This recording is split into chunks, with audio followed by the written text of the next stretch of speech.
Il cinema, in origine, nasce muto. Pensate al film capolavoro Tempi moderni di Charlie Chaplin.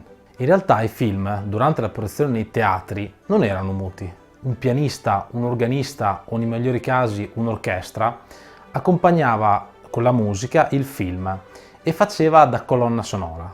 L'introduzione del suono nei film avvenne dopo l'invenzione nel 1914 dell'italiano Giovanni Rappazzo di Messina. Assieme al suo fratello Luigi aveva una Messina, una sala all'aperto con 2000 posti e Giovanni era il proiezionista. Durante la proiezione di un film, Giovanni iniziò a sentire urla, fischi e si accorse che le immagini del film scorrevano al contrario.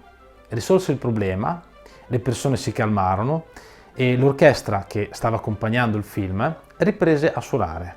Giovanni Rappazzo in quel momento intuì l'idea che i suoni sentiti si potessero imprimere sulla pellicola, un'idea innovativa e geniale. Dopo tanta ricerca e sviluppo, filmò delle navi che attraversavano lo stretto e registrò i loro suoni. Nel 1913, per la prima volta al mondo, proiettò a Messina quel filmato. Era il primo filmato col sonoro.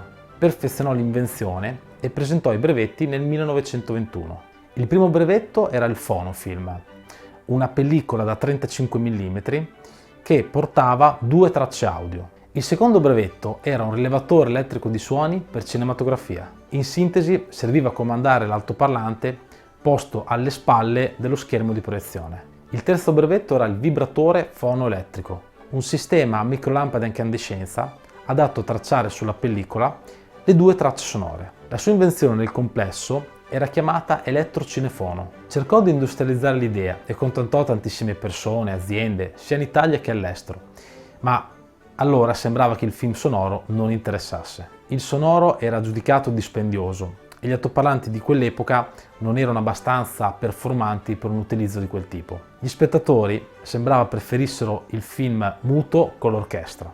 In seguito ci fu una crisi economica e Giovanni Rappazzo perse il lavoro e purtroppo non ebbe i soldi per rinnovare il suo prezioso brevetto. Successivamente un americano di nome William Fox, sì, sto parlando del fondatore della Fox Film Corporation, venne a conoscenza dei brevetti che non aveva rinnovato Giovanni Rappazzo. Prese tutte le informazioni, che erano spiegate nel dettaglio, e brevettò un sistema che lo chiamò Moviton. Utilizzò per far questo il progetto di Giovanni Rappazzo e da lì a pochi anni il cinema muto cessò di esistere. E con questo termina la prima puntata del Sonoro nei film. Per rimanere aggiornati iscrivetevi ai nostri canali. Grazie, a presto!